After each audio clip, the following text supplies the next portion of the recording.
also, if you want to learn a little bit more about me, we just Google Mrs. Card Science page. My site should come up, and if you scroll down on the left, there's an About Me page on there, about Mrs. Card. So here I am. I was able to go and hike the wave last summer down by Kanab, my birthplace.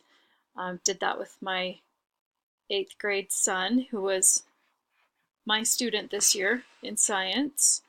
Here's a little bit about my teaching experience and education, interests, background, all of that. Also, if you'd like to see some student work, a couple of places you can go on here would be, let's go first to inquiry. Luckily, before I even started teaching, I got pulled into a cohort at Utah State talking about teaching inquiry with technology in science. And so I've been able to develop some authentic research experiences for my young students. Here's one where they try to keep a flower looking fresh, putting it in the liquid of their choice with their group.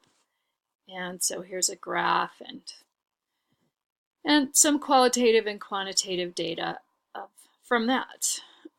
Also, we studied geology this past year, rocks and minerals and fossils.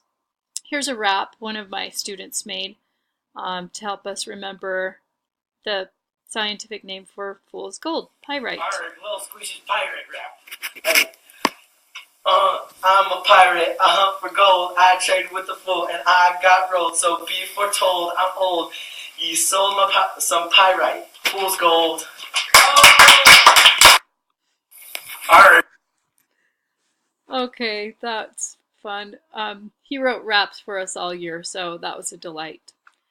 Anyway, my teaching philosophy, if we go back to that, I don't really have that in here. Well, maybe it's on the first page.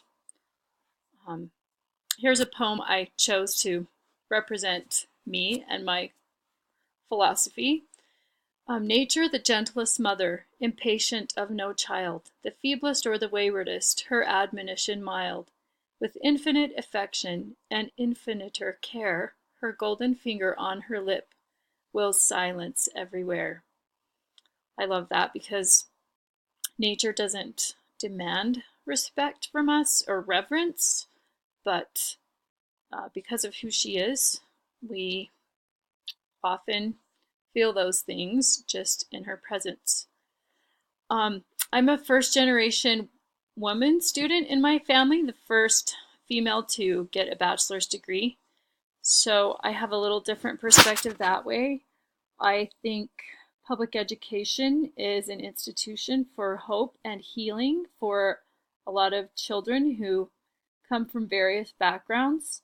I believe education to be sometimes the only way up and out, or one of the best ways up and out of some of life's toughest situations.